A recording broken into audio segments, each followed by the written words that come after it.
Oke, silakan Pak.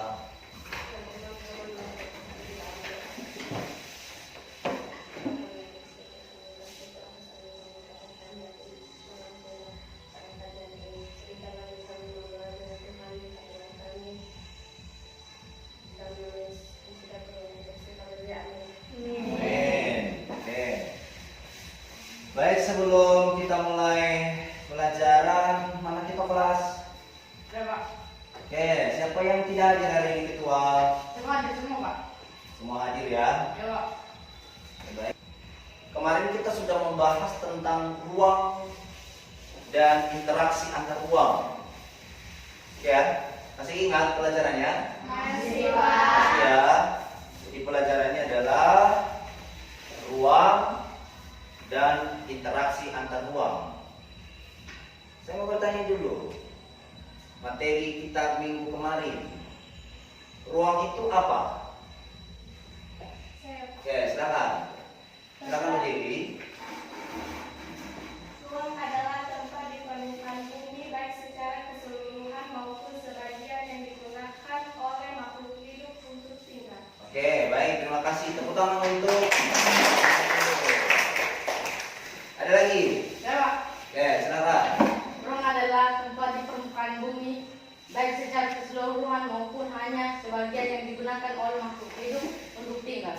Oke, baik, terima kasih. Tepuk tangan untuk.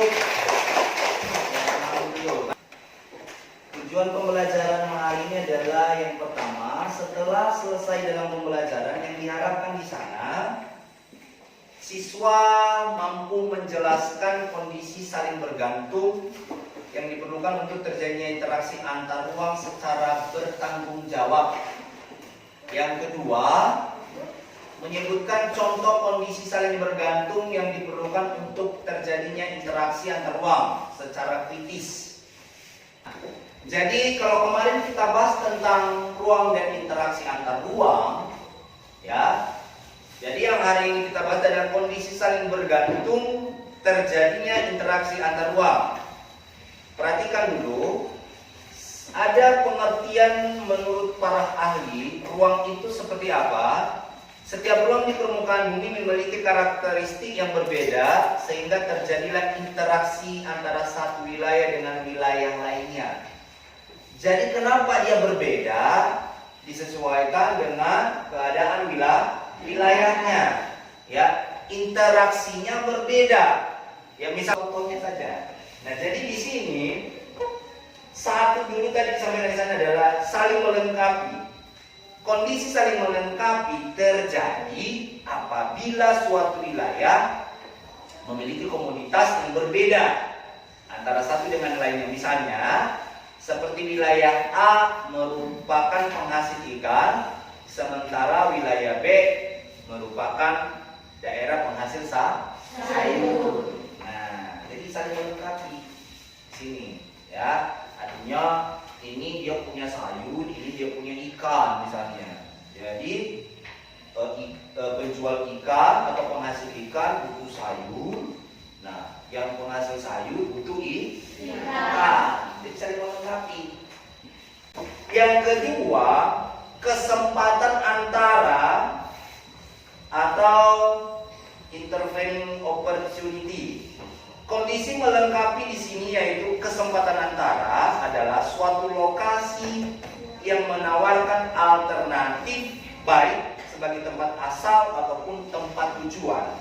Dalam arti di sini, seseorang akan membeli sesuatu maka akan mempertimbangkan faktor jarak biaya. Perhatikan. Kita bicara dulu, saya kasih contoh dulu. Kalau misalnya kita ketemu dalam untuk membeli baju misalnya, tentu tidak hanya butuh 80 ribu. Kita hitung di sana dulu ongkos kita. Tentu kan rumah kita nggak langsung datang sendiri kan, dia bawa kita karena ukuran kita. Nanti takutnya dia beli tidak ukuran, naik dan yang lalu-laluannya kan. Nah, jadi dibawa berapa ongkosnya. Tentu udah nyampe ke sana, naik dan mana miso pak. Nah, tentu beli miso. Nah, karena kalau udah di pasar kan biasanya ada bau sedap gitu. Jadi ada ciri notis ya kita, hanya mau tidak mau Warna di baru punya kemana miso. Jadi tentu orang tua di sana beli, makan dulu. Itu yang tadinya hanya uang bajunya hanya 80.000, tetapi pengeluarannya jadi banyak. Jadi besar karena apa? Jaraknya. Nah, sekarang ada online, bisa dibeli. Cek harganya, berarti kalau 80.000, itu 80.000 aja. Artinya tidak keluar uang sepeser pun selain dari 80.000. Itu adalah kesempatan antara adanya online. Kalau dulu kan biasanya online itu kan terjadinya di kota saja kan, di kota. Sekarang di pedesaan itu kurir-kurirnya nyampe di pelosok-pelosok. Kemarin saya beli, ada barang yang saya beli, pikiran saya karena kita di desa itu nggak nyampe. Saya coba-coba saja, bisa nggak ya, bisa nggak ya, bisa nggak ya. Ternyata ditelepon, Bapak di mana? Karena waktu saya belanja di online, saya alamatkan di SMP Negeri 3. Yang berikutnya, kemudahan transfer.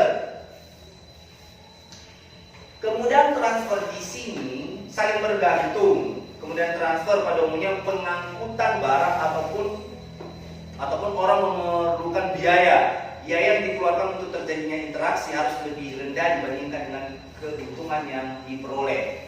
Misalnya ya, harus lebih rendah dibandingkan dengan keuntungan yang diperoleh. Ini adalah kemudahan transfer. Apabila biaya yang dikeluarkan lebih tinggi dibandingkan keuntungan, maka interaksi antar uang tidak dapat terjadi. Kemudian transfer sangat bergantung pada kondisi infrastruktur suatu wilayah. Infrastruktur tersebut digunakan sebagai penghubung wilayah satu dengan wilayah lainnya. Makanya pemerintah kita yang lebih diutamakan adalah sarana prasarananya. Salah satunya adalah jalan harus dibuka, ya, biar mudah, ya, biar pembiayaannya jadi mudah. Dan yang ketiga adalah kemudahan transfer. Oke, sampai di situ saja dulu. Kalau ada yang mau ditanya, saya berikan waktu.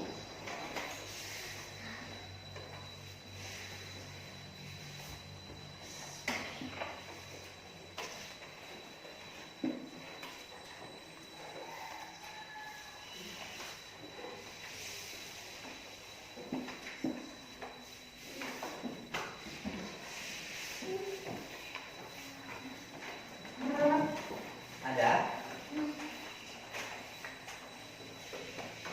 Ada yang mau ditanya? Dari materi yang tugas kemarin tentang clipping sudah siap? Silakan kumpulkan dulu. Taruh di depan.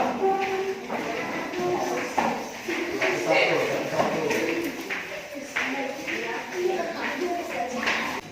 Hari ini kita akan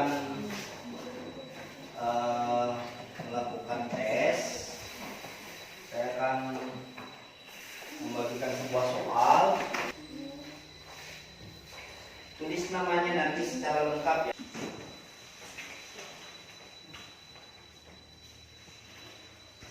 Baik, silakan kumpulkan.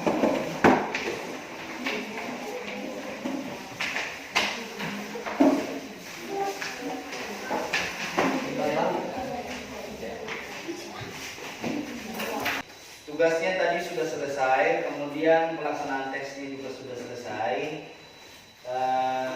kemudian clippingnya tadi juga sudah saya kembalikan, sudah ada nilai. Dan sebelum kita akhiri, untuk pertemuan kita minggu berikutnya nanti, jadi yang kita bahas di sana adalah materi yang akan kita bahas nanti minggu depan adalah letak Indonesia, ya. Apa yang sudah saya sampaikan, apa yang sudah kita pelajari, boleh mengerti. Mungkin itu saja, tunggu les berikutnya. Demikian, selamat pagi.